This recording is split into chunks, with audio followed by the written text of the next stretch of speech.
नमस्कार, मैं रवीश कुमार। कुंभ में 67 करोड़ से अधिक लोग आए। कुंभ में वैसे भी करोड़ों लोग आते हैं और इस बार तो पहले के मुकाबले ज्यादा ही लोग आए, क्योंकि कुंभ में जाने को लेकर लोगों में बहुत उत्साह देखा गया। कई लोग इस संख्या पर संदेह कर रहे हैं, 67 करोड़ की संख्या पर, लेकिन कोई संतोषजनक जवाब नहीं दे पा रहा।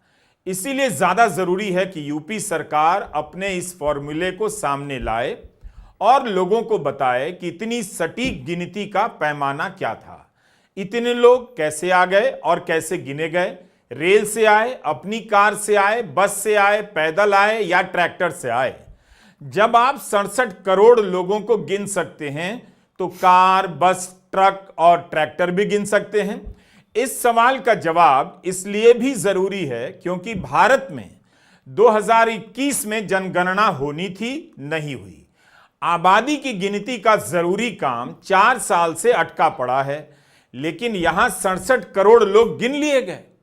दो सवाल हैं कि कितने लोग आए और कितने लोग किन साधनों से आए। अब देखिए, 67 करोड़ लोगों की बात हो रही है। मीडिया रिपोर्ट में गिनती को लेकर क्या क्या खबरें छपी हैं, इसका संकलन भी हमने इस वीडियो में किया है। उम्मीद है आप पूरा देखेंगे शुरू से अंत तक। रेल मंत्री अश्विनी वैष्णव ने कहा है कि कुंभ के दौरान 16,000 रेलगाड़ियां चलाई गईं और 4 से 5 करोड़ लोग कुंभ गए रेल के जरिए। अगर यह सही है तो इससे यह साफ हो जाता है कि रेलगाड़ियों से केवल 5 करोड़ लोग कुंभ गए। तो अब सवाल उठता है कि बाकी 62 करोड़ लोग कैसे गए? केंद्रीय परिवहन मंत्री नितिन गडकरी को चाहिए कि टोल नाकों की गिनती कर अनुमानित संख्या बता दें कि कितनी कारें, कितनी बसें, कितने ट्रक किस नाके से गए। अगर टोल लिया गया तो हाईवे अथॉरिटी को इससे कितनी आय हुई। 11-12 फरवरी को जब प्रयागराज में जाम की खबरें टीवी पर चलने लगीं, तब टाइम्स ऑफ इंडिया में एक रिपोर्ट आई कि 2 दिन के भीतर प्रयागराज में 12 लाख कारें पहुंच गई थीं।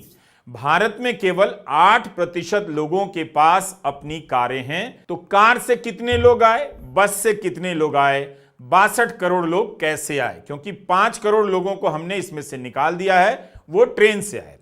एक रिपोर्ट मिली कि कुंभ के दौरान बसों की बुकिंग की मांग 300% तक बढ़ गई। बढ़ी ही होगी क्योंकि गांव-गांव से लोग बसों की बुकिंग कर कुंभ जा रहे थे।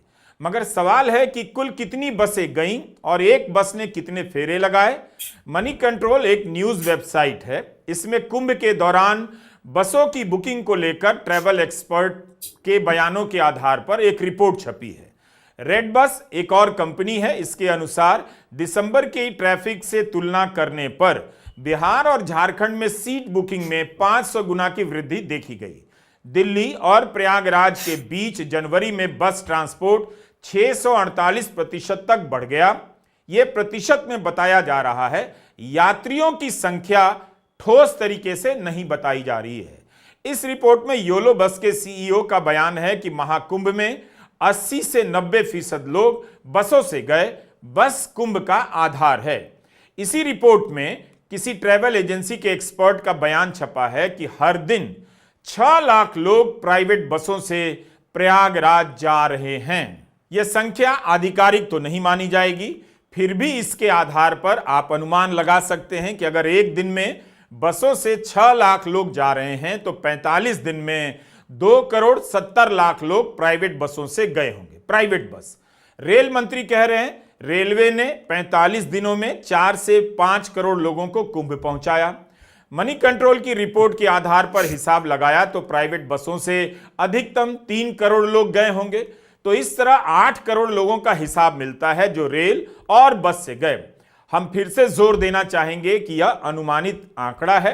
हम जिज्ञासाओं को जगा रहे हैं, आधिकारिक आंकड़ा नहीं है। 24 फरवरी के इकोनॉमिक टाइम्स की रिपोर्ट है कि कुंभ के दौरान प्रयागराज एयरपोर्ट पर रोजाना औसतन 148 फ्लाइट आई। उनके अलावा 40 से 70 अन्य फ्लाइट भी चलाई गई। तो यह आंकड़ा भी कोई बहुत बड़ा नहीं है। हवाई जहाज से कुछ लाख लोग ही कुंभ आए होंगे। बल्कि इकोनॉमिक टाइम्स की रिपोर्ट से याद आया कि नागरिक उड्डयन मंत्री को ही आधिकारिक आंकड़ा देना चाहिए कि कुंभ के दौरान कितने लोग हवाई जहाज से गए। रही बात कारों की संख्या की, तो अभी तक इसके बारे में कोई ठोस अनुमान भी नहीं मिला।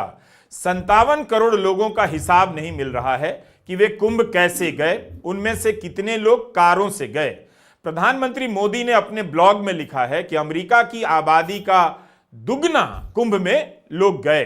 अमेरिका की आबादी से भी डबल लोग अगर कुंभ जा रहे हैं तो आप कल्पना कीजिए कि अमेरिका की आबादी को ढोने के लिए कितनी उड़ानें हर दिन चलेंगी, कितनी कारें चलेंगी और कितने हवाई जहाज और बस रेलगाड़ियां चलाई जाएंगी। तो कार, बस और हवाई जहाज की संख्या का कोई तो हिसाब दिया जाना चाहिए। 67 करोड़ लोग कैसे पहुंचे, यह एक सवाल हुआ। 67 करोड़ लोगों को कैसे गिना गया, यह सबसे बड़ा सवाल हुआ। कुंभ में करोड़ों लोग तो गए ही होंगे, सवाल है कि उन्हें गिना कैसे गया। 67 करोड़ 30 लाख से अधिक लोगों ने कुंभ में स्नान किया। यह पोस्टर महाकुंभ के ट्विटर हैंडल से लिया है। मुख्यमंत्री योगी आदित्यनाथ ने कहा है कि प्रयागराज शहर की आबादी कोई 25 लाख होगी, तो इस हिसाब से इस शहर में 45 दिनों में आबादी से 268 गुना अधिक लोग आए, गए और गिन भी लिए गए। कुंभ में 45 करोड़ लोगों के आने का अनुमान था और आए 67 करोड़ 30 लाख से ज्यादा। पहले तो 45 करोड़ की संख्या पर ही संदेह जताया जा रहा था, लेकिन 22 करोड़ और अधिक लोग आए। पहले आप इस लिस्ट को देखिए, पता चलेगा कि कैसे संख्या हर दिन बढ़ती जा रही है। 18 फरवरी को लोगों की संख्या 55 करोड़ बताई गई, 20 फरवरी को 58 करोड़, 22 फरवरी को 60 करोड़ की संख्या प्रकाशित हुई, 24 फरवरी को यह संख्या बढ़कर 63 करोड़ हो गई, 26 फरवरी को 65 करोड़ हो गई और 27 फरवरी को 67 करोड़ लोगों की गिनती प्रकाशित की गई। हर दिन 2 करोड़ से 3 करोड़ लोग इस सूची में जोड़े गए, यानी इतने ही लोग गिने गए। यह गिनती किस तरह से की गई होगी? क्या इसके लिए कोई विशेष इंतजाम किया गया? यूपी सरकार को इस बारे में बताना चाहिए, क्योंकि जिस देश में जनगणना समय पर नहीं हो पाती है, उस देश में हर दिन 2 करोड़ लोग गिन लिए जाते हैं। यह कैसे संभव है? अगर यूपी सरकार के पास लोगों के गिनने का इतना सटीक फॉर्मूला है, तब फिर जनगणना का काम भी वही 1 सप्ताह के भीतर कर दे। दैनिक जागरण से भी पूछिए, Navbharat times, PTI, times of India जैसे अखबारों ने लिखा है कि मौनी अमावस्या के दिन 10 करोड़ लोग आएंगे। मतलब मीडिया भी अपने स्तर पर अनुमान लगा रहा है और कई बार सरकार की संख्या से आगे चल रहा है। यूपी सरकार के मुताबिक 29 जनवरी को 5.7 करोड़ लोगों ने स्नान किया। जागरण और पीटीआई का यह अनुमान तो आसमानी ही निकला। एबीपी न्यूज ने 30 जनवरी को खबर छापी है कि 27 और 28 जनवरी को करीब 12.5 करोड़ से अधिक लोग स्नान के लिए महाकुंभ पहुंचे, जो उत्तर प्रदेश की आधी आबादी के बराबर था। इस हिस्से में बताई गई संख्या को देखिए, कहीं 5.7 करोड़ है, कहीं 12.5 करोड़ है। जिस दिन मिनिमम 1.5 करोड़ श्रद्धालु न रहे हो और ये संख्या 10 करोड़ तक पहुंची थी।